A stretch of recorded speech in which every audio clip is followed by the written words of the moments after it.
கண்ணியமிக்க அல்லாஹ்வின் நல்லடியார்களே, சகோதர சகோதரிகளே, தாய்மார்களே, புனிதமிக்க ரமலானுடைய மாதத்தை கடந்தவர்களாக நாம் எல்லாம் இன்றைய தினத்திலே ஒரு ஜுமாவுடைய நாளிலே ஒன்றாக கொண்டிருக்கின்றோம். அல்ஹம்துலில்லாஹ். கிட்டத்தட்ட ஒரு மாத காலம் ஆகிவிட்டது ரமலானுடைய மாதத்தை கடந்து.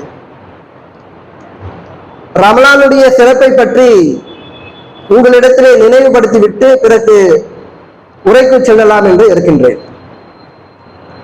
அல்லாஹ் ரப்பல் ஆலமீன் தன்னுடைய திருமறை குர்ஆனிலே சொல்லி காட்டுகின்ற பொழுது, யார் அம்மாதத்தை அடைகிறாரோ அவர் நோன்பு நோற்றுக் கொள்ளட்டும் என்று சொல்லி காட்டுகின்றார். எத்தனையோ பல்லாயிரக்கணக்கான நம்மளுடைய சகோதர சகோதரிகள் கிடைக்காத அந்த வாய்ப்பினை அல்லாஹ் ரப்பல் ஆலமீன் நமக்கு ஏற்படுத்தி தந்தார். பலஸ்தீனத்தை சார்ந்த எத்தனையோ சகோதர சகோதரிகள் அந்த மாதத்தை அடையாமலேயே சென்று விட்டார்கள். நமக்கு ஒரு வாய்ப்பை ஏற்படுத்தி இந்த ரமலானுடைய மாதத்தை அடைய செய்து பல நன்மைகளை பெற்றுக்கொள்ள ஒரு வாய்ப்பை ஏற்படுத்தி தந்தார். ரமலானுடைய மாதம் இருக்கின்ற பொழுது ஈரானை சார்ந்த எத்தனையோ சகோதர சகோதரிகளுக்கு கிடைக்காத ஒரு வாய்ப்பினை நமக்கு ஏற்படுத்தி தந்தார். ஷஹ்ரு ரமலான் அல்லது உன்சில ஃபில் குர்ஆன், இந்த குர்ஆனை ரமலானுடைய மாதத்தில் தான் நாம் அருளினோம் என்று அல்லாஹ் ரப்பல் ஆலமீன் தன்னுடைய திருமறை குர்ஆனினுடைய வாயிலாக நமக்கு உபதேசம் செய்கின்றார். அந்த மாதத்திலே உள்ள ஒரு சிறப்பை பற்றி அல்லாஹ் ரப்பல் ஆலமீன் சொல்லி காட்டுகின்ற பொழுது, ஒரு நாள் இரவு லைலத்துல் கத்ர் என்கிற அந்த இரவு அது 1000 மாதங்களை விட சிறந்தது என்று அல்லாஹ் ரப்பல் ஆலமீன் சொல்லி காட்டுகின்றார். இதை பற்றி அல்லாஹ்வினுடைய தூதர் முஹம்மது நபி ஸல்லல்லாஹு அலைஹி வஸல்லம் அவர்கள் சொல்லுகின்ற பொழுது, 1000 மாதங்களுடைய இரவானது கடைசி 10 இரவிலே இருக்கக்கூடிய அந்த 21, 23, 25, 27, 29 இரவுகளில் நீங்கள் தேடிக்கொள்ளுங்கள் என்று அல்லாஹ்வினுடைய தூதர் முஹம்மது நபி ஸல்லல்லாஹு அலைஹி வஸல்லம் சொன்னார்கள். அதை பற்றி சொல்லுகின்ற போது 1000 மாதங்கள் என்று சொன்னால் கிட்டத்தட்ட 83 ஆண்டு காலம் இந்த உலகத்திலே ஒரு மனிதன் இன்றைய காலகட்டத்தில் வாழ்வது என்பது சாத்தியக்கூறு ரொம்ப ரொம்ப ரொம்ப கம்மிதான். பெருகி வரக்கூடிய நோய்கள், உணவு பழக்க வழக்கங்கள், இதையெல்லாம் பார்க்கும்போது 83 வருஷம் வாய்ப்பு ரொம்ப ரொம்ப கம்மி. ஒருவேளை ஒரு மனிதன் 83 ஆண்டு காலம் இந்த உலகத்திலே வாழ்ந்து தொழுது நோன்பு வைத்து துஆ செய்து திக்ர் செய்து சதகா செய்தால் என்ன நன்மையோ அது ஒரு நாள் இரவிலே அல்லாஹ் ரப்பல் ஆலமீன் தருகிறேன் என்று சொல்லுகிறார். அதுதான் லைலத்துல் கத்ர் என்று சொல்லக்கூடிய அந்த இரவு. ரமலானுடைய மாதம் வந்துவிட்டால் சொர்க்கத்தினுடைய வாசல் திறக்கப்பட்டு நரகத்தினுடைய வாசல் அடைக்கப்பட்டு சைத்தான் விலங்கிடப்படுகிறான் என்றார்கள் அல்லாஹ்வினுடைய தூதர் முஹம்மது நபி ஸல்லல்லாஹு அலைஹி வஸல்லம் அவர்கள். யா அய்யுஹல்லதீன ஆமனு குதிப அலைக்குமுஸ் ஸியாமு கமா குதிப அலல்லதீன மின் கப்லிக்கும் லஅல்லக்கும் தத்தகூன். ஈமான் கொண்டவர்களை, உங்களுக்கு முன் சென்றவர்கள் மீது கடமையாக்கப்பட்டது போல உங்கள் மீதும் நோன்பாவது கடமையாக்கப்பட்டுள்ளது. எதற்கு என்று சொன்னால் லஅல்லக்கும் தத்தகூன், நீங்கள் இறையச்சம் உடையவர்களாக ஆவதற்காக. ரமலானுடைய மாதத்திலே சொர்க்கத்துடைய வாசல் திறக்கப்பட்டு நரகத்தினுடைய வாசல் அடைக்கப்பட்டு சைத்தான் விலங்கிடப்படுகின்ற அந்த நேரத்தில் ஒரு அடியானுக்கு இறையச்சம் வந்ததா என்று பார்த்தா ஆமா வந்துச்சு. எந்த அளவுக்கு வந்துச்சு தெரியுமா? வருடத்திலே சுபஹ் தொழுகைக்கு வராத எத்தனையோ சகோதர சகோதரிகள் பள்ளி வாசலிலே தொழுவதற்காக வந்து காத்திருந்த அந்த தருணம். சுப்ஹானல்லாஹ், அல்லாஹ் மிக தூய்மையானவன். சுபஹ்க்கு எந்திரிக்கிறது இருக்கட்டும், 3 மணி 4 மணி ராத்திரிக்கு எந்திரிச்சு சஹர் செய்தார்கள். அதுதான் ஆச்சரியம். கல்புல ஈமான் நுழைந்த உடனே ஒரு மனிதனுடைய நடை, உடை, பாவனை, பேச்சு எல்லாமே டோட்டலா மாறுது. ஒரு மாத காலம் 3 மணி 4 மணிக்கு எந்திரிச்சு சாப்பிடுற சஹருடைய உணவிலே பரக்கத்து இருப்பதாக அல்லாஹ்வினுடைய தூதர் முஹம்மது நபி ஸல்லல்லாஹு அலைஹி வஸல்லம் சொல்றாங்க. கொஞ்சமா எடுத்து சாப்பிடுறார், அதுக்கு மேல சாப்பிட முடியல. சுபஹ் தொழுதாச்சு, பகலில் அடிக்கிற வெயிலுக்கு தாகம். இன்ன ரப்பக லபில் மிர்சாத், உமது இறைவன் கண்காணித்துக் கொண்டிருக்கிறான். அல்லாஹ் என்ன பார்த்துட்டு இருக்கிறான், நான் குடிக்க கூடாது அப்படின்னு சொல்லி தாகத்தை அப்படியே தாங்கி கொள்கிறார், பொறுத்துக் கொள்கிறார். சுப்ஹானல்லாஹ், அல்லாஹ் மிக தூய்மையானவன். பகலெல்லாம் சாப்பிடவே இல்லை, இஃப்தார் நேரம் வரைக்கும் காத்திருந்து பாங்கினுடைய ஓசை கேட்கக்கூடிய அந்த தருணத்திலே பிஸ்மில்லாஹ் என்று சொல்லுகிறார். இன்ன ரப்பக லபில் மிர்சாத், உமது இறைவன் கண்காணித்துக் கொண்டிருக்கிறான். அதை இந்த ஒரு அடியார் உள்ளத்திலே நினைத்தார். கல்புக்குள்ள ஈமான் நுழைந்த உடனே அவருடைய வாழ்க்கை அப்படியே மாறும். வடிகட்டின கஞ்ச வாரி வழங்கக்கூடிய வள்ளலா மாறிட்டார். நம்ம மத்தியில பாக்கெட்ல இருந்து ஒரு 10 ரூபாய் காசு வெளியே வராது. அவ்வளவு கஞ்சன். எப்ப பார்த்தாலும் குடும்பம், அது இது, அந்த செலவு இந்த செலவு, இதை பத்தியே யோசித்துக் கொண்டிருந்த அந்த சகோதரர் ரமலானுடைய மாதம் வந்ததுக்கு அப்புறம் அவருடைய உள்ளத்துல என்ன ஆகுது அப்படின்னு சொன்னா ஒரு மாற்றம் ஏற்படுகிறது. ஜி இஃப்தாருக்கு எத்தனை பேர் வராங்க ஜி வந்து கேக்குறார். பெண்கள் ஒரு 80 இருந்து ஒரு 100 பேர் வராங்க, ஆண்கள் ஒரு 50 இருந்து 70 பேர் வருவாங்க. கிட்டத்தட்ட ஒரு 150 பேர் வருவாங்க. என்ன செலவு எப்படி ஆகும் எனக்கு ஒன்றும் தெரியல, என்ன செய்யலாம் சொல்லுங்க. ஒரு ஏதாவது சாப்பாடு கொடுக்கணும்னா ஒரு 12,500 ரூபாய் ஆகும் போய் செலவு அப்படின்னா உடனே பேக்கெட்ல இருந்து 500 ரூபாய் தாள் சட சட சட சடன்னு எடுத்து எண்ணி கொடுக்குறார். சுபஹானல்லாஹ். அல்லாஹ் மிக தூய்மையான வடிகட்டின கஞ்சன். 10 ரூபாய் வராது வெளியே இப்படின்னு அறியப்பட்ட ஒரு நபர் 12,500 ரூபாய் அந்த 500 ரூபாய் தாளை எடுத்து அப்படியே கொண்டு வந்து கொடுக்கிறாருன்னு சொன்னா கல்புக்குள்ள ஈமான் நுழைந்த உடனே ஒரு மனிதனுடைய வாழ்க்கை அப்படியே நேர் மாறி நிற்குது. இவர் ஷார்ட் டெம்பருங்க, கோபம் வந்துருச்சுன்னு சொன்னா வாயில என்ன பேசுறான்னு அவருமே தெரியாது, கெட்ட வார்த்தையெல்லாம் பேசிடுவார். இப்படின்னு ஒரு அறியப்பட்ட ஒரு நபர் ரமலானுடைய மாதம் வந்து விட்டது, கல்புக்குள் ஈமான் நுழைகிறது. அவருடைய நடைமுறை வாழ்க்கை எப்படி தெரியுமா இருக்கு? சபுர் சபுர் சபுர், நடையிலே ஒரு நிதானம். பேசினால் நல்லதை பேச அல்லது வாயை மூடி இரு என்றார்களே அல்லாஹ்வினுடைய தூதர் முகமது நபி ஸல்லல்லாஹு அலைஹி வஸல்லம் கடைபிடிக்கிறார். பேசணும்னா பார்த்து பார்த்து பேசுறார். Short temper. கைத்தான எப்பவுமே தலையில தூக்கி வச்சிட்டு இருக்கிறவர். கோபம் எப்பவுமே என்ன பேசுறாலும் கோபம் வரும். அப்படிப்பட்ட ஒரு நபர் ரமலானுடைய மாதம் வந்து விட்டது, கல்புக்குள் ஈமான் நுழைந்து விட்டது, அவருடைய நடைமுறை அப்படியே மாறி நிற்குது. சுப்ஹானல்லாஹ். அல்லாஹ் மிக தூய்மையான. வட மாநிலத்திலிருந்து எத்தனை இந்தி சகோதரர்கள் வந்திருக்கிறாங்க. அவங்கள பார்த்த எரிச்சல் வருது. ஒவ்வொரு சகோதரருக்கும் சகோதரிக்கும் எல்லா துறையிலையும் பூந்துட்டாங்க. கட்டிட தொழிலாளிகளா இவங்க தான் சிறப்பா செய்யறாங்க. எல்லாம் 8 மணி நேரம் செய்வாங்க, 10 மணி நேரம் செய்யறதுக்கு தயாரா இருக்கிறாங்க. பெயிண்டிங் வேலையா அதுல இவங்க தான் இருக்கிறாங்க. ஒரு ஹோட்டல்ல பரோட்டா மாஸ்டர் அதுவும் இவங்க நல்லா செய்யறாங்க. எந்த துறையை எடுத்துக்கொண்டாலும் இவர்கள் செய்து கொண்டிருக்கிறார்கள். தமிழர்களுக்கு வேலையே இல்லை. இப்படின்னு பிற மதத்தை சார்ந்த சகோதர சகோதரர்கள் சொன்ன பிரச்சனையே கிடையாது. ஆனால் முஸ்லீமாக இருக்கக்கூடிய அது தௌஹீதை விளங்கின நம்மளுடைய சகோதர மத்தியிலிருந்து வந்த வார்த்தை அது. வட மாநிலத்திலிருந்து வந்தாங்க இந்திக்காரங்க, எல்லா துறையிலும் போயிட்டாங்க, நம்ம வேலையெல்லாம் போச்சு. எதிரியாக அவர்களை பாவித்தார்கள். ரமலானுடைய மாதம் வந்துவிட்டது. இஃப்தார் நேரத்துக்கு அந்த இந்தி சகோதரர், இந்தி பேசக்கூடிய சகோதரர் மேல வராது.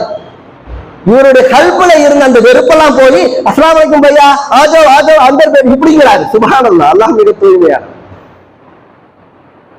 கல்புக்குள்ள ஈமான் நுழைந்த உடனே ஒரு நடைமுறை வாழ்க்கை அப்படி நேர் மாற அப்படியே இஸ்லாம் மாற்றி நிற்கிறா இல்லையா? இறையற்ற மேலோங்கி ஈமான் நிறைந்து அப்படியே டோட்டலா மாறி நிற்கிறார். இவர் தான் ஒரு முஹ்மின் என்று அறியப்படக்கூடிய அளவுக்கு இஸ்லாம் அப்படிதான் மாற்றி போட்டுருது. வரலாறுலாம் எடுத்து பார்த்தீங்க அப்படின்னு சொன்னா அப்படி இருக்கு. உதாரணத்துக்கு சொல்றேன், முகமது நபி ஸல்லல்லாஹு அலைஹி வஸல்லம் அவருடைய ஆரம்ப காலகட்டம் 1400 வருடத்திற்கு முன்னால் நான் ஒரு முஸ்லீம் என்று ஒரு மனிதர் சொன்னா உடனே அடி உத மிதி இதுதான் கிடைக்கும். ரிசல்ட் அதுதான். குறைஷிக்காரர்கள்லாம் உயர்ந்து அவர்களுடைய வலிமை அங்கு நிற்கிறது. அந்த காலகட்டத்தில் அம்மார் ரலியல்லாஹு அன்ஹு அவர்கள் இஸ்லாத்தை ஏற்றுக்கொண்டிருக்கிறார்கள். இந்த விஷயம் இந்த குறைஷிக்காரர்களுக்கெல்லாம் தெரிந்து விட்டது. அபு ஜஹல், உதுபா, சைபா, உமையா பின் ஹல்ப், அபு சுஃபியான் ரலியல்லாஹு அன்ஹு அவர்கள் இருக்கிறார்கள். ஆரம்பத்தில் ஒரு முஷ்ரிக்கீனாக இருக்கிறார்கள். அந்த குறைஷிக்காரர்களோடு சேர்ந்து இருக்கிறாங்க. இப்ப அம்மார் ரலியல்லாஹு அன்ஹு அவர்களை அடித்து இழுத்துட்டு வந்து சபையில உட்கார வைக்கிறாங்க. உட்கார வச்சுட்டு மக்காவுடைய நிலைமை என்ன தெரியுமா? நிலைமை எடுத்து சொல்லிட்டு இருக்காங்க. மக்காவுடைய நிலைமை ஒவ்வொரு நாளுக்கும் ஒவ்வொரு கடவுளை வணங்கக்கூடியவர்களாக நாங்கள் இருக்கிறோம். இந்த காபாவை பார்த்து எல்லாம் தவாப்பு செய்யறதுக்கு அந்த தெய்வங்களை எல்லாம் கொண்டு வராங்க. இதை பார்த்து மக்கள் எல்லாம் வராங்க வழிபடுறதுக்கு. வியாபாரிகள் வராங்க. மெக்கா செழிப்பா இருக்குது, நாங்க நல்லா இருக்கிறோம். நீங்க சொல்லக்கூடிய அல்லாஹ் இருக்கிறான், அல்லாஹ் அவனை யாரும் பார்க்கல, அவனுக்கு உருவம் கிடையாது அப்படின்னு சொன்னா அப்ப மக்கா அழிஞ்சு போயிருமே, உங்களுடைய வாழ்வாதாரம் என்ன என்ன சொல்லிட்டு இருக்கிறீங்க அப்படின்னு சொல்லி திட்டிக்கிட்டு இருக்கிறாங்க. யார்? அம்மா ரலியல்லாஹு பார்த்து இந்த குறைஷிக்காரர்களில் எல்லாருமே திட்டிக்கிட்டு இருக்கிறாங்க. அது மட்டும் கிடையாது, இந்த அஜமி இருக்கிறாரே கால்நடை யார்? பிலால் ரலியல்லாஹு அன்ஹு அவர்களை சுட்டி காட்டி அவர் உமையாவினுடைய அடிமையாக இருக்கிறார்கள் அன்றைய காலகட்டத்தில். இந்த அடிமையும் இந்த எஜமானனும் ஒண்ணா? இப்படி சொல்லுதா உங்களுடைய இஸ்லாம்? அல்லாஹ் இதை சொல்லிக்கிட்டு இருக்கிறானா? இந்த கருப்பிடத்தை சார்ந்த இந்த அஜமி இந்த கால்நடையும் எஜமானனாக இருக்கக்கூடிய உயர்ந்த குலத்தில் இருக்கக்கூடிய நாங்கள் குறைச்சிக்காரரும் ஒன்றா அப்படி சொல்லி திட்டிக் கொண்டு இருக்கிறார்கள். இந்த நேரத்தில் பிலால் ரலியல்லாஹு அவர்கள் தன்னை நினைத்து வருத்தப்பட்டு தலை குனிந்து நிற்கக்கூடிய அந்த தருணத்துல பிலாலே அந்த சாட்டை எடுன்னு சொல்லி கையில கொடுக்கறாங்க, திணிக்கிறாங்க. எஜமானனுக்கும் அடிமைக்கும் உள்ள வித்தியாசம் என்னன்னு சொல்லி இந்த அம்மாருடைய முகத்தில் அடித்து இவனுக்கு பாடத்தை புகட்டு அப்படின்னு சொல்றாங்க. அது வரைக்கும் ஈமான் இல்ல கல்புக்குள்ள பிலால் ரலியல்லாஹு அன்ஹு அவர்களுக்கு. ஈமான் இப்பொழுதுதான் நுழைகிறது. அம்மார் ரலியல்லாஹு அன்ஹு அவர்களை பார்க்கிறார்கள். எதிர்பார்க்காத ஒரு பாசம் ஏற்படுகிறது. சாட்டை பின்னால் இருந்து குரல் வந்துகிட்டே இருக்குது, அடி அடி அடிக்கிறாங்க. ஆனால் பிலால் ரலியல்லாஹு அன்ஹு அவர்கள் சாட்டையை கீழே தூரம் வீசுகிறார். குறைஷிக்காரர்களுக்கெல்லாம் என்ன கோபம் வருது தெரியுமா? இப்ப அம்மார் ரலியல்லாஹு அன்ஹு அவர்களை விட்டு விட்டு பிலால் ரலியல்லாஹு அன்ஹு அவர்களை பார்க்கிறார்கள். அடிமைகள் கூட கலகக்காரர்களாக மாறிவிட்டார்களே அப்படின்னு சொல்லி அடிச்சு இழுத்துட்டு போறாங்க. இழுத்துட்டு போனா மேட்டுப்பாளையத்துல என்ன கந்தக பூமி, வெயில் அப்படிங்கிறாங்க. இதை விட பல மடங்கு அந்த அரபுலகத்துல பாலைவனத்துல அரை நிர்வாணப்படுத்தி பிலால் அவர்களை அப்படியே கிடத்தி சாட்டையிலே அடிக்கிறார்கள். புது கொள்கை ஏற்றுக்கிறியா? எங்களுடைய கடவுள் எல்லாம் கடவுள் கிடையாது, தெய்வம் கிடையாதா? அதெல்லாம் இல்லைன்னு சொல்லி, அல்லாஹ் இல்லைன்னு சொல்லி சாட்டையில அடிக்கிறாங்க. பிலால் ரலியல்லாஹு அன்ஹு கொதிக்கிற மனநிலை கிடக்கிறார்கள். எரிச்சல் தாங்க முடியல. மேல சாட்டை அடி உழுகுது. வழியிலே இருக்காங்க. அல்லாஹு அஹத், அல்லாஹு அஹத், அல்லாஹ்வன் ஒருவன் தான், அல்லாஹ்வன் ஒருவன் தான் என்று அந்த இடத்திலே முழங்கிக் கொண்டே படுத்திருக்கிறார்கள். பெரிய கல்லை கொண்டு வராங்க, நெஞ்சின் மீது வைக்கிறார்கள். எலும்புகள் எல்லாம் உடையிற அளவுக்கு வலி தாங்க முடியல. அல்லாஹு அஹத், அல்லாஹு அஹத். சுப்ஹானல்லாஹ். அல்லாஹ் மிக தூய்மையானவன். கல்புக்குள் ஈமான் நுழைந்த உடனே என்ன நடக்குதுன்னு பாருங்க. பல வருட காலம் அடிமையாக இருந்தவர் எதிர்த்து நிற்கிறார். கொள்கை ஒரு மனிதன் அப்படியே வீரனாக மாற்றுகிறது. அபூபக்கர் சித்திக் ரலியல்லாஹு அன்ஹு அவர்கள் ஓடி வராங்க. இவரை நான் வாங்கிக்கிறேன் அப்படின்னு சொன்னா அதுக்கு அந்த உமையா சொல்லுகிறான், அந்த காஃபிர் முஷ்ரிக்கின் சொல்லுகிறான், 100 தீனார் தர முடியுமா? 100 நான் தரேன் இந்தாங்க அப்படின்னு சொல்லி கொடுத்து அவர் வாங்குறார். நீ கேட்டிருந்தா நான் சும்மாவே கொடுத்திருப்பேன், இந்த அடிமை எனக்கு இதற்கு மேல் பிரயோஜனம் கிடையாது என்று அந்த இடத்துல அந்த உண்மையா சொல்லுகின்ற பொழுது அபூபக்கர் சித்திக் ரலியல்லாஹு அன்ஹு சொன்ன வார்த்தை என்ன தெரியுமா? எனது சகோதரனுக்காக 1000 தீனாரையும் கொடுத்து நான் இவரை விடுதலை செய்திருப்பேன் என்று சொன்னார். யாருன்னு தெரியாது, அறியப்படாத நபர், அடிமை என்று இருந்த அந்த நேரத்துல கல்புக்குள்ள ஈமான் இருக்கின்ற பொழுது முகம் தெரியாத நபரை கூட நேசிக்க வைத்தது இந்த இஸ்லாம். ஒரு மனிதனுடைய நடைமுறை வாழ்க்கை அப்படி புரட்டி போட்டு நிக்கு. வரலாறுல உள்ள விஷயத்தை நான் சொல்றேன். புராண புரட்டி பாத்தீங்கன்னு சொன்னா நபிமார்களுடைய வாழ்க்கை வரலாறுகளை படிப்பினைக்காக சொல்லியிருப்பான் அல்லாஹ் ரப்பல் ஆலமீன். அதுல நபி மூசா அலைஹிஸ்ஸலாத்து வஸலாம் அவருடைய வாழ்க்கை வரலாறு தான் பெருசா சொல்லியிருப்பான். குர்ஆனை நீங்க எங்க தேடினாலும் சரி. அவங்களுடைய வரலாறுல ஒரு சின்ன பகுதி என்னன்னு சொன்னா, மூசா அலைஹிஸ்ஸலாத்து வஸலாம் அவங்க ஒரு பாடி பில்டர்னா எந்த அளவுக்குன்னா ஒரே அடியில ஒருத்தர் செத்துருவார். அல்லாஹ் சொல்றான், நான் சொல்லல. அவங்க அடி அந்த அளவுக்கு பவர், வெயிட் ஜாஸ்தி. ஒரு சகோதரன் எங்களுடைய சமுதாய மக்களுக்கும் அவங்களுக்கும் சண்டை, நீங்க வாங்க எனக்கு ஒத்துழைப்பு கொடுங்கன்னு சொன்ன உடனே எதை பத்தி யோசிக்காம போயிட்டாங்க. மூசா அலைஹிஸ்ஸலாம் போய் இவங்களுக்கு ஆதரவா அவரை போய் அடிக்க அவர் செத்து போயிட்டாருங்கிறான். ஒரே குத்துல அந்த சகோதரன் மரணித்து விட்டார். இதுதான் அல்லாஹ் சொல்லக்கூடிய அந்த வசனத்துல வருது. அந்த அளவுக்கு பாடி பில்டரா இருக்கிறாரு. ஆனா கல்புக்குள்ள ஈமான் இல்லை, அதனால தைரியம் இல்லை. என்ன செய்யறாருன்னு சொன்னா அந்த ஊரை விட்டு ஓடுறார் பயந்து. ஃபிரௌன் இருக்கிறான். அந்த ஃபிரௌன் எப்பேற்பட்டவன் என்று சொன்னால் மிகப்பெரிய ஒரு படைக்கு சொந்தக்காரன், காட்டு மிராண்டி, ஈவு இரக்கமே இல்லாதவன். அப்பேற்பட்ட அவனை பார்த்து இவர்கள் பயந்து ஓடுகிறார்கள். ஊர்ல இருந்து எல்லாம் துரத்திட்டு வராங்கன்ற தகவல் வருது. இன்னொரு சகோதரர் வந்து சொல்றாரு, உயிரை காப்பாத்திக்கணும்னு சொல்லிட்டு என்ன செய்யறாருன்னா ஊரை விட்டு ஓடுறாங்க. போய் ஒரு 8-10 வருஷம் எல்லாம் முடிஞ்சிச்சு, நிக்காவெல்லாம் ஆயிடுச்சு, அங்கே குடும்பம் எல்லாம் நடத்திட்டு இருக்கிறாரு. திடீர்னு இங்க வரணும், அல்லாஹ் விதியை ஏற்படுத்துகிறான். மீண்டும் வருகிறார்கள். அத்தனை வருட ஆண்டு காலம் கழிச்சு. ஷார்ட்டா சொல்றேன் நான். வரக்கூடிய நேரத்துல தன்னுடைய மனைவியோட வருகிறார்கள். மலையில ஒரு நெருப்பு எரியுது. நான் போய் நெருப்பை காண்கிறேன், அதிலிருந்து நமக்கு பயன்படும், அதை வச்சு வெளிச்சத்தை ஏற்படுத்திக்கலாம், நம்ம அடுப்பு பத்த வச்சுக்கலாம், ஏதாவது பயன்படுத்திக்கலாம், நான் போறேன் அப்படின்னு சொல்லிட்டு போறாங்க. போகக்கூடிய நேரத்துல நெருப்பு தெரிகிறது. அங்கிருந்து ஒரு ஓசை வருகிறது, யா மூசா, மூசாவே அன ரப்புக்கு, நான் தான் அல்லாஹ். பயப்படுறாங்க. நெருப்புகிட்ட இருந்து ஒரு சத்தம் வருது, பயப்படுறாங்க. நீங்க புனிதமிக்க ஒரு இடத்தில் இருக்கிறீர்கள், உங்களுடைய காலனியை கலட்டுங்கன்னு செருப்பை கழட்டிட்டு வந்து நிக்கிறாங்க. கையில என்ன வச்சிருக்கீங்க? கையில கைத்தடி இருக்கு, பயந்துட்டே சொல்றான், கைத்தடி இருக்கு, இதை வச்சு நான் இலைய பறிப்பேன், ஆட்டுக்கு கொடுப்பேன், ஓனை வந்து அதை விரட்டி அடிப்பேன், அதுக்குதான் இது பயன்படும் அப்படிங்கிறாங்க.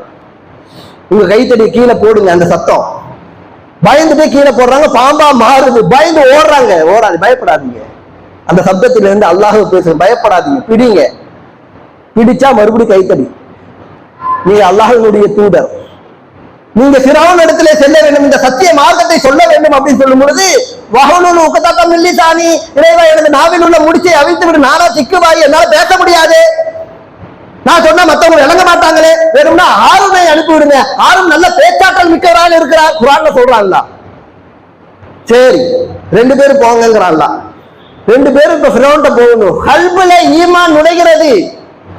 எந்த ஃபிரௌனை பார்த்து ஊற விட்டு விரண்டு ஓடினார்களோ அதே மூசா அலைஹிஸ்ஸலாத்து வஸலாம் அவர்கள் அந்த சத்தியத்தை சொல்வதற்காக அதே ஃபிரௌன் இடத்துல செல்கிறார்கள். போறது எப்படி தெரியுமா? இப்ப நாம இருக்கிறோம், நாம நேரா போயிட்டு ட்ரம்ப் கிட்ட ஹே மிஸ்டர் ட்ரம்ப்ன்றோம் வெச்சுக்கிறோம், சொல்றோம்னு வைங்க. இப்போ அந்த ட்ரம்ப்புக்கு என்ன யோசிப்பா? கோபம் வருமா, ஆச்சரியப்படுவானா? ஆச்சரியப்படுவான். ஏன் தெரியுமா? யாரா இவன் காட்டானா இருக்கிறான், நாம வல்லரசு நாடு இருக்கிறவங்களை அடிச்சு தூக்கி தின்னுட்டு போயிட்டு இருக்கிறோம், அப்படிப்பட்டவனா இருக்கிறோம். நம்ம முன்னால போயிட்டு இடுப்புல கையை வச்சுக்கிட்டு ஏ மிஸ்டர் ட்ரம்ப் நானே அப்படின்னு சொல்லி மத்தவங்கிட்ட கேட்ப, யாரு என்ன இப்படின்னு கேட்பான் இல்லையா? இது மாதிரி ஃபிரௌன் இருக்கிறாரு, இவன் சபையோர இடத்துல கேட்கிறான். ஏன்னா நபி மூசா அலைஹிஸ்ஸலாத்து வஸலாம் அவர்கள் ஆடு மேய்ச்சிட்டு இருந்தாங்க, அதே தோட்டத்துல அப்படியே போறாங்க, கைத்தடி எடுத்துட்டு கழுத்துல ஒரு துண்டை போட்டுக்கிட்டு அப்படியே போறாங்க சத்தியத்தை சொல்றதுக்காக.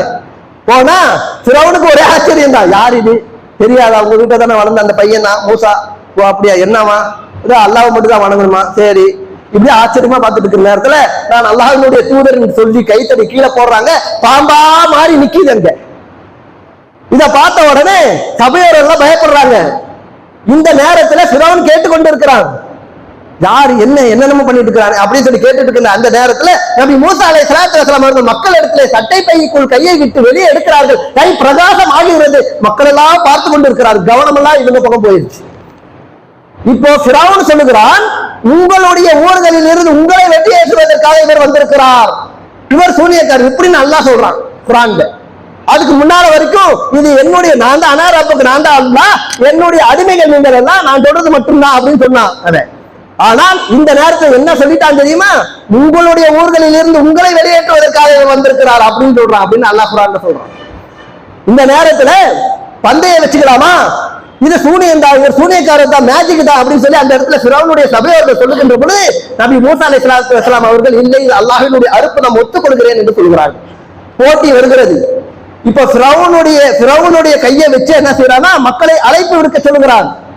அவங்க போய் ஒவ்வொரு வீடா கதவை தட்டி, இப்படி ஒரு திருவிழா நாள் வருது, இந்த நாள்ல நமக்கு போட்டி இருக்குது, எல்லாரும் வாங்கன்னு சொல்லி அவங்களுடைய சபையோர்கள் எல்லாம் அழைச்சிட்டு வராங்க. மக்கள் மன்றம் ஒரு பக்கம், ஃபிரௌன் ஒரு பக்கம், நபி மூசா அலைஹிஸ்ஸலாத்து வஸலாம் அவர்கள் கூடி எல்லாரும் பார்த்து கொண்டிருக்கிறார்கள்.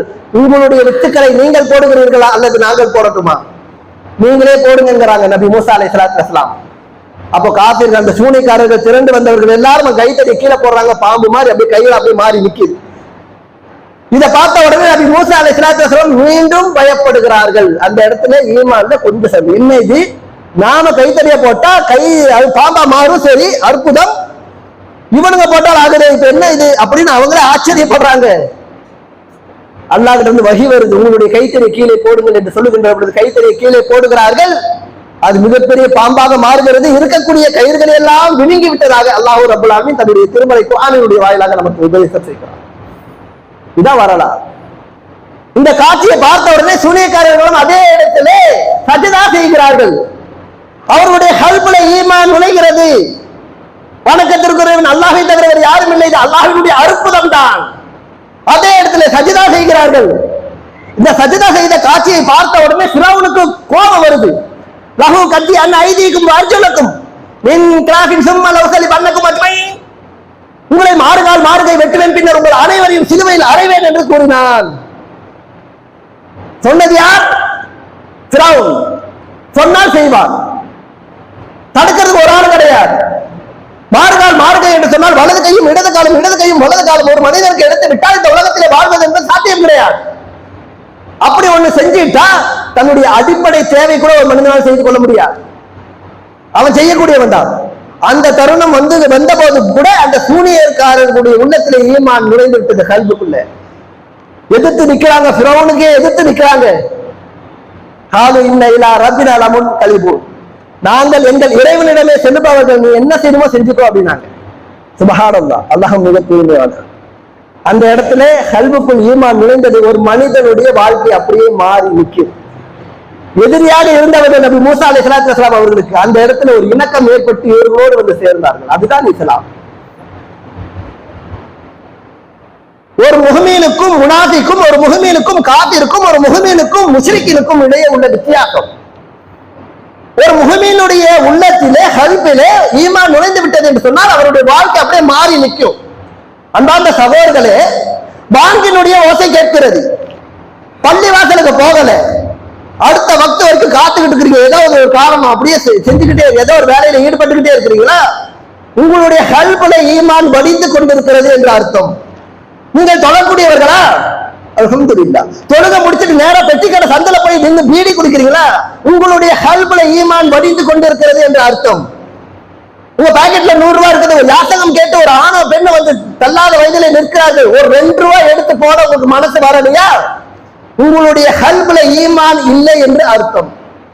ஒரு சகோதரன் இன்னொரு சகோதரனை பார்த்தவுடன் புன்முறுவலோடு அஸ்ஸலாமு அலைக்கும் வ ரஹ்மத்துல்லாஹி வ பரக்காத்துஹு சொல்லணும் இல்ல? அதை சொல்ல உங்களுக்கு சைத்தான் ஏதவில்லையா? சைத்தான் தடுக்கிறானா? உங்களுடைய கல்புல ஈமான் வடிந்து கொண்டு அவரே சொல்லட்டும், முதல்ல அவரே சொல்லட்டும் சலாத்தை, நான் சொல்ல மாட்டேன். அப்படி உங்களுடைய உள்ளம் சொல்லுகிறதா? உங்களுடைய கல்புல ஈமான் வடிந்து கொண்டிருக்கிறது என்று அர்த்தம். அன்பார்ந்த சகோதரர்களே, ரமலானுடைய மாதத்தில் நாம் இருந்த அந்த இரையச்சம், நம்மளிடத்தில் இருந்த அந்த ஈமான், நம்மளிடத்தில் வாரியில் வழங்கக்கூடிய அந்த வல்லல், அந்த தன்மை, அதுவெல்லாம் இப்ப குறைஞ்சுக்கிட்டே வருது. ரமலான் முடிஞ்சிருச்சு, இன்னும் அடுத்த ரமலான் இது இல்லை. ஒரு சகோதரன் இன்னொரு சகோதரனை பார்த்த பார்வை ரமலானுடைய மாதத்தில் இப்ப பார்க்கிற பார்வை எல்லாம் மாறி நிற்கிறது. அன்பார்ந்த சகோதரரே, நாம் ஈமானை தக்க வைத்துக் கொள்ளக்கூடியவர்களாக இருக்க வேண்டும் என்று சொல்லிக்கொண்டு முதல் உரையை முடித்துக் கொள்கிறேன். சலாம்.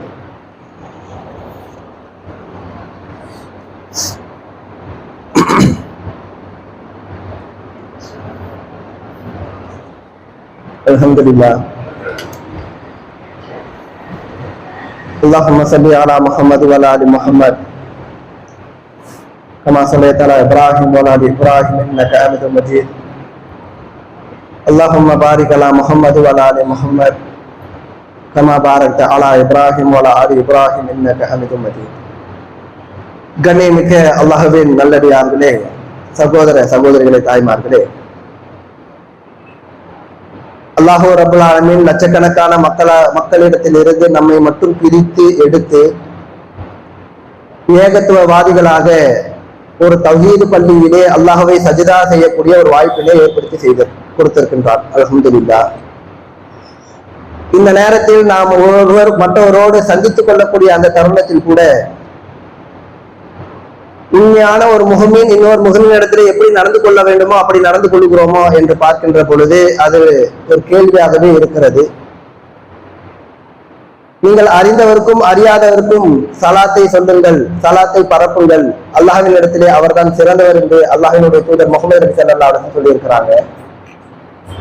நாம் இன்னொருவரோடு தொடர்பு ஏற்படுத்திக் கொள்ள வேண்டும் என்று சொன்னால் அதற்கு முதல் அடித்தளமாக இருப்பது அஸ்ஸலாமு அலைக்கும் வ ரஹ்மத்துல்லாஹி வ பரக்காத்துஹு. அந்த வார்த்தை எப்போது அந்த வார்த்தை நம்மளுடைய வாயிலிருந்து வர மறுக்கிறதோ அப்போது நாம் நம்மளுடைய கல்விலே ஈமானிலே வடிந்து கொண்டிருக்கிறோம் என்று அர்த்தம். அன்பார்ந்த சகோதரர்களே, ஒரே ஒரு வரலாற்று சம்பவத்தை சொல்லிவிட்டு இந்த உரையை முடித்துக் கொள்கிறேன். மதீனா மாநகரம்,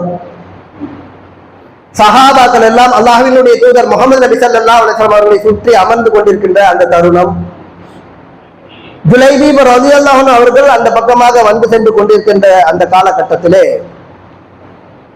மக்கள் மத்தியிலே அறியப்படாதவராகவே ஜுலைபீப் ரலியல்லாஹு அன்ஹு அவர்கள் இருக்கிறார்கள். இஸ்லாமிய வரலாற்றில் அரபு உலகத்திலே அவர்களிடத்தில் ஒரு பழக்கம் இருந்தது. ஒரு மனிதரை பற்றி அடையாளப்படுத்த வேண்டும் என்று சொன்னால் அவருடைய பேர் மட்டும் பத்தாது, அவருடைய தந்தையினுடைய பெயரை சொல்லிதான் சொல்லணும். பிலால் இப்னு ரபாஹ் ரலியல்லாஹு அன்ஹு அவர்கள் அப்படின்னு சொல்லணும், அவங்களுடைய அப்பா பேர் சொல்லணும். உமர் பின் கத்தாப் ரலியல்லாஹு அன்ஹு அவர்கள் என்று அவருடைய தந்தை பெயருடைய சொல்லணும்.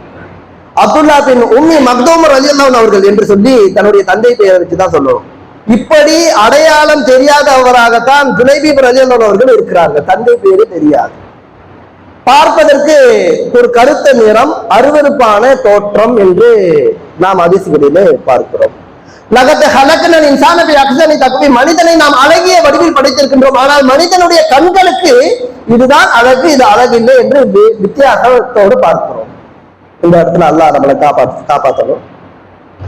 இப்படி குட்டையான உருவம், அருவருப்பான தோற்றத்தில் இருக்கக்கூடிய ஜுலைபீப் ரலியல்லாஹு அவர்கள் உலா வந்து கொண்டிருக்கின்ற அந்த நேரத்துல தான் ரசூல் ஸல்லல்லாஹு அலைஹி வஸல்லம் அவர்கள் சஹாபாக்கள் இடத்திலே இவரை நீங்கள் அறிவீர்களா என்று கேட்கின்ற பொழுது ஜுலைபீப் ரலியல்லாஹு அவர்களை பார்த்துக்கிட்டு சஹாபாக்கள் யார சொல்ல அவ்வளவு பார்த்தப்ப ஞாபகம் இல்லைங்களே. ஒரு சிலர் சொல்லுவாங்க, ஆமா வந்துட்டு போயிட்டு இருப்பாங்க இவங்க, இப்படின்ற மாதிரிதான் இருக்கு. அந்த அளவுக்கு அறிமுகம் இல்லாதவர். அல்லாஹ்வினுடைய தூதர் முகமது நபி ஸல்லல்லாஹு அலைஹி வஸல்லம் அவர்களோடு அமர்ந்திருக்கின்ற அந்த தருணத்திலே நபி ஸல்லல்லாஹு அலைஹி வஸல்லம் அவர்கள் ஜுலைபீப் ரலியல்லாஹு அவர்களை உற்று பார்த்து கொண்டே இருக்கிறார்கள். யாருமே இப்படி அவர்களை பார்த்ததே கிடையாது. ஒரு கட்டத்துல வெக்க வந்துருது, தலையை குனிஞ்சுக்கிறாங்க சிரிச்சுக்கிட்டே. ரசூல் ஸல்லல்லாஹு அலைஹி வஸல்லம் அவர்கள், என்ன ஜுலைபீபே, என்ன விஷயம்? உடனே வெக்கத்துல, யா ரசூலுல்லாஹ், நீங்க திருமணம் செஞ்சிருக்கலாமே. யா ரசூலுல்லாஹ், ஆண்களே என் அருகே வர தயங்குவார்களே, அருவருப்பான தோற்றத்தில் இருக்கக்கூடிய என்னை யார் மனமுடித்துக் கொள்வார்கள்? எந்த பெண்ணு தயாராகுவா? அதனால நான் பண்ணலைங்க யா ரசூலுல்லாஹ். அப்படி இல்லை ஜுலைபி, இன்னாருடைய வீட்டுக்கு போங்க, இன்னாருடைய பெண்ணை திருமணம் முடிப்பதற்காக கேளுங்கள், நான் சொல்லி அனுப்பினதா சொல்லுங்க. எனவே ஜுலைபீப் ரலியல்லாஹு அவர்கள் தயக்கத்தோடு இருக்கிறார். போங்க போய் கேளுங்க, கேட்டுதான் பாருங்க, போங்க. போறாங்க ஆர்வத்தோட. அஸ்ஸலாமு அலைக்கும் கதவு தட்டிட்டு உணர்ந்து வராங்க. அல்லாஹ்வினுடைய தூதர் முகமது நபி ஸல்லல்லாஹு அலைஹி வஸல்லம் அனுப்பி வச்சாங்க உங்களுடைய பெண்ணை மனம் முடித்துக் கொள்வதற்காக. அப்படியா? அல்லாஹ்வினுடைய தூதருக்கு பெண்மை பேசுவதற்கு நீங்கள் வந்திருக்கிறீர்களா? வாங்க. இல்ல இல்ல, அப்படி இல்லை. அல்லாஹ்வுடைய தூதர் முகமது நபி ஸல்லல்லாஹு அலைஹி வஸல்லம் அவர்கள் என்னை அனுப்பி வைத்தார்கள், எனக்கு உங்களுடைய பெண்ணை மனம் முடித்துக் கொள்வதற்கா? உங்களுக்கு என்னுடைய பெண்ணா அப்படின்னு சொல்லிட்டு தந்தையும் தாயும் வீட்டை அடைச்சிட்டு என்ன செய்யறாங்க, உள்ள போய் குழம்பிட்டு இருக்கிறாங்க. இவருக்கு போய் அப்படின்னு சொல்லி இந்த தகவல் அல்லாஹ்வினுடைய தூதர் முகமது நபி ஸல்லல்லாஹு அலைஹி வஸல்லம் அவர்கள் செல்லுகிறது. ரசூல் ஸல்லல்லாஹு அலைஹி வஸல்லம் அவர்கள் நேரடியாக வருகிறார்கள். அஸ்ஸலாமு அலைக்கும் வ ரஹ்மத்துல்லாஹி வ பரக்காத்துஹு. கதவை திறக்கிறாங்க. வலைக்கும் அஸ்ஸலாம் வ ரஹ்மத்துல்லாஹி. ரசூலுல்லாஹ், வாங்க, நான் இதற்காக பெண் கேட்டு அனுப்பி வச்சிருந்தேன். ஆமாங்க ரசூலுல்லாஹ், இருந்தாலும் நான் உங்களுக்கு நினைச்சோம், ஆனா இவருக்கு போய் எப்படி எங்க பொண்ணு அப்படின்னு சொல்லி தயங்கி அவர்கள் சொல்லுகிறார்கள். இப்போது உள்ளே இந்த சம்பவத்தை பார்த்து கேட்டுக்கொண்டிருக்கின்ற அந்த பெண்மணி, இந்த பெற்றோர்களுடைய பெண்ணு, மனப்பெண்ணு என்ன செய்யறாங்கன்னா, வந்திருப்பவர் அல்லாஹ்வினுடைய தூதர் முகமது நபி ஸல்லல்லாஹு அலைஹி வஸல்லம் அவர்கள். அவர்களை விட ஒரு சிறந்த மணமகனை எனக்கு யார் தேர்வு செய்து தருவார்கள் என்று சொல்லி அந்த இடத்துல அந்த பெண் சொல்லுகிறார்கள். வசனம் இறங்குகிறது அல்லாஹ்வின் இடத்துல. அல்லாஹ்வுக்கு கட்டுப்படுங்க, அல்லாஹ்வினுடைய தூதருக்கு கட்டுப்படுங்க. வசனம் இறங்குகிறது. அந்த பெண்ணானவள் அவரை திருமணம் செய்ய சம்மதித்துக் கொள்கிறார். சுப்ஹானல்லாஹ். அல்லாஹ் மிக தூய்மையானவர். கல்புக்குள்ள ஈமான் நுழைந்த உடனே தன்னுடைய வாழ்க்கை துணை நீண்ட நாள் பயணம், அதில் கூட அல்லாஹ்வினுடைய தூதர் சொன்ன அந்த அருவருப்பான தோற்றத்தில் இருக்கக்கூடிய மனிதரை திருமணம் செய்ய அந்த பெண் முன் வந்திருக்கிறார்கள் என்று சொன்னால் நம்ம நல்லா சிந்திச்சு பார்க்கணும். அந்த சகோதரரை, போர்க்காலம் திருமணம் ஆகி 1 மாசம் ஆயிடுச்சு, போர்க்கால அறிவிப்பு எல்லாத்தையும் வர சொல்றாங்க. போய் அழைப்பு கொடுப்பாங்க. ஆண்கள் எல்லாம் வாங்க, பெண்கள், முதியவர்கள், குழந்தைங்க, இவங்களை தவிர நோயாளிகளை தவிர எல்லாரும் போர்க்களத்துக்கு வாங்க அப்படின்னு சொல்லி அழைப்பு கொடுப்பாங்க. இப்ப ஜுலைபீப் ரலியல்லாஹு அவர்களும் வருகிறார்கள். அல்லாஹ்வினுடைய தூதர் முகமது நபி ஸல்லல்லாஹு அலைஹி வஸல்லம், நீங்க? ஆமாங்க யா ரசூலுல்லாஹ், நான் போருக்கு வரேன். இல்ல இப்பதானே நிக்க, பரவாயில்லைங்க யா ரசூலுல்லாஹ், அல்லாஹ்வுடைய பாதையில நான் போர் புரியணும். சரி வாங்க. ஆர்வத்தோட போறாங்க. போர் நடக்குது, வெற்றி வந்துருச்சு. அதுல இந்த பக்கம் அந்த பக்கம் சொல்லிட்டு நிறைய மக்கள் மரணித்தார்கள். இன்னலில்லாஹி வ இன்னா இலைஹி ராஜிஊன். இப்போது சஹாபாக்கள் இடத்திலே அல்லாஹ்வினுடைய தூதர் முகமது நபி ஸல்லல்லாஹு அலைஹி வஸல்லம் அவர்கள், யாரையாவது நீங்கள் தேடுகிறீர்களா அந்த போர்க்களத்திலே? சஹாபாக்கள் சொல்லுகிறார்கள், ஆம் யா ரசூலுல்லாஹ், எங்களுடைய உறவினர்களை நாங்கள் தேடிக்கொண்டிருக்கிறோம். ரசூல் ஸல்லல்லாஹு அலைஹி வஸல்லம் அப்படியே போய் தேடுறாங்க. தேடிப்பாரு, யாரை தேடுறாங்க, என்ன தேடுறாங்க, யாருக்கும் தெரியல. யாரையாவது நீங்கள் தேடுகிறீர்களா? ஆம் யா ரசூலுல்லாஹ், எங்களுடைய உறவினர்களை நாங்கள் தேடிக்கொண்டிருக்கிறோம். மீண்டும் ரசூல் ஸல்லல்லாஹு அலைஹி வஸல்லம் அவர்கள் தேடிக்கொண்டே இருக்கிறார்கள். யாரையாவது நீங்கள் தேடுகிறீர்களா? ஆம் யா ரசூலுல்லாஹ், எங்களுடைய உறவினர்களை தேடிக்கொண்டிருந்தோம், இப்போது கண்டுகொண்டோம். மீண்டும் ரசூல் ஸல்லல்லாஹு அலைஹி வஸல்லம் அவர்கள் ஜனாசாக்கள் மத்தியில அப்படியே போர்க்களத்துல தேடிக்கொண்டே இருக்கிறார்கள். ஒரு கட்டத்துல போனா 7 முஷ்ரிக்கீன்களுடைய மையத்துக்கள் அப்படியே கிடக்குது அந்த இடத்துல. பக்கத்திலேயே ஜுலைபீப் ரலியல்லாஹு அன்ஹு அவர்களுடைய ஜனாதாவும் இருக்கிறது. இன்னா லில்லாஹி வ இன்னா இலைஹி ராஜிஊன். நாம் அல்லாஹ்வுக்குரியவர்கள், அல்லாஹ்விடமே சென்றவர்கள். கல்புக்குள்ள ஈமான் நுழைந்த உடனே தன்னுடைய உயிரை துச்சமாக நினைத்து அல்லாஹ்வினுடைய பாதையிலே போய் ஷஹீதான ஒரு சஹாபி. ரசூல் ஸல்லல்லாஹு அலைஹி வஸல்லம் போய் பார்த்த உடனே 7 ஜனாதா பாக்குறாங்க, அந்த மையத்தெல்லாம் பாக்குறாங்க. இப்போ 7 காஃபிர்களையும் முஷ்ரிக்கீன்களையும் இந்த ஜுலைபி கொண்டிருக்கிறார், இந்த ஜுலைபியை இந்த 7 நபர்கள் சேர்ந்து கொண்டிருக்கிறார்கள் அப்படின்னு சொல்லி ரசூல் ஸல்லல்லாஹு அலைஹி வஸல்லம் மண்டியிட்டு ஜுலைபி ரலியல்லாஹு அன்ஹு அவருடைய ஜனாதாவினுடைய கழுத்திலே, அவருடைய கழுத்திலே கையை வைத்து தன்னுடைய கழுத்தருகே கொண்டு வந்து, ஜுலைபி அவர்களே, அல்லாஹ்வும் உங்களை நேசிக்கிறான், நானும் உங்களை நேசிக்கிறேன் என்று சொல்லி கண்ணீர் வழிக அழுதார்கள் அந்த இடத்துல. சுப்ஹானல்லாஹ், மிக தூய்மையானவர். உமர் பின் கத்தாப் ரலியல்லாஹு அன்ஹு அவர்கள் மேலே நின்று கொண்டிருந்தவர்கள், நான் ஜுலைபிபாக இருந்திருக்க கூடாதா, ரசூல் ஸல்லல்லாஹு அலைஹி வஸல்லம் அவர்கள் என்னை கட்டி அழைத்து இப்படி சொல்லியிருப்பார்களே என்று சொல்லி அவர்களும் அங்கே அழுகிறார்கள். சுப்ஹானல்லாஹ், இனம் புரியாத ஒரு பாசத்தினை, ஒரு இணக்கத்தினை அல்லாஹ் ரப்பல் ஆலமீன் முஹம்மதுடைய மத்தியிலே ஏற்படுத்தி விடுகிறார். கல்புக்குள்ள ஈமான் நுழைந்தால் மட்டும்தான் இது சாத்தியம், இல்லைன்னு சொன்னா இது சாத்தியம் கிடையாது. ரமலானுடைய மாதத்தில் இருக்கின்ற பொழுது நம்மளுடைய இரையற்ற மேலோங்கி ஈமான் நிறைந்து நாம் வாழ்ந்த வாழ்க்கைக்கும் இப்போது இந்த 1 மாத காலத்திற்கு பின்னால் நாம் வாழக்கூடிய வாழ்க்கைக்கும் வித்தியாசம் இருக்குது. அன்பார்ந்த சகோதர சகோதரர்களே, ஒரு முஹ்மின் இன்னொரு முஹ்மினை பார்க்கின்ற பொழுது உண்மையான பாசத்தோடு பார்த்து அவரிடத்தை புன்முறுவலோடு சலாத்தை பரப்புங்கள்.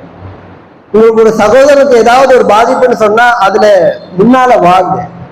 நீங்கள் உங்களுடைய சகோதரனுக்கு விரும்பாத வரை, நீங்கள் விரும்புவதை உங்களுடைய சகோதரனுக்கு விரும்பாத வரை முஹ்மினாக முடியாது என்றார்கள் அல்லாஹ்வுடைய தூதர் முஹம்மது ஸல்லல்லாஹு அலைஹி வஸல்லம். நம்மளுடைய உள்ளத்திலே ஒரு மாற்றம் ஏற்பட்டு நம்மளுடைய கல்பிலே ஈமான் நிறைந்து அல்லாஹ் அதை பொருந்தி கொண்டு உயர்ந்த சொர்க்கமான ஜன்னத்துல் ஃபிர்தௌஸிலே நம்ம எல்லாம் குடியமர்த்த வேண்டும் என்று பிரார்த்தித்தவனாக இந்த ஜுமா உரையை முடித்துக் கொள்கிறேன். வாஹிர் தவாரா அல்ஹம்துலில்லாஹி ரப்பில் ஆலமீன். அஸ்ஸலாமு அலைக்கும் வரஹ்மத்துல்லாஹி வபரகாத்துஹு.